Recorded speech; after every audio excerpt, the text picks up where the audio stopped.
దగ్గుమందు cold రిఫ్ కంపెనీలో జరిగిన సోదాల్లో విస్తుపోయే వాస్తవాలు వెలుగులోకొచ్చాయి. అపరిశుభ్ర వాతావరణంలో మందు తయారవుతున్నాయని, బ్యాచ్ నెంబర్లు సరిగ్గా లేవని తమిళనాడు డ్రగ్ ఇన్స్పెక్టర్ల సోదాల్లో తేలింది.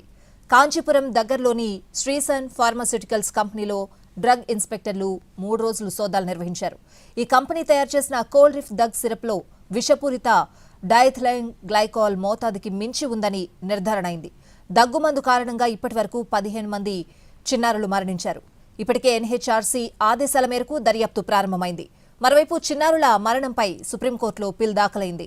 మధ్యప్రదేశ్ ప్రభుత్వం అభ్యర్థనపై Tamil Nadu food safety and drug administration department అధికారులు కాంచీపురం సమీపంలోని సుంగువార్చత్రం ఫ్యాక్టరీలో 3 రోజుల పాటు తనిఖీలు చేశారు. నమూనాలు సేకరించి పరీక్షించారు. కోల్డ్ రిఫ్ సిరప్లో 48.6% డైఇథిలైన్ గ్లైకాల్ ఉందని తేలింది. ఇది అత్యంత విషపూరిత రసాయనం.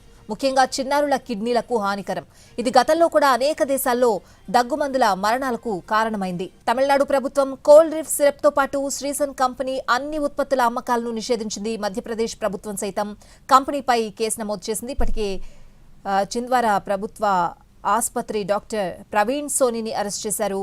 ఆయనే ఈ మందును చిన్నారులకు సూచించారు. కేంద్ర drug standard control organisation Tamil Nadu, Madhya Pradesh, Rajasthan మొదలైన 6 రాష్ట్రాల్లో 19 ఫార్మా యూనిట్లలో విస్తృత తనిఖీలు చేపట్టింది.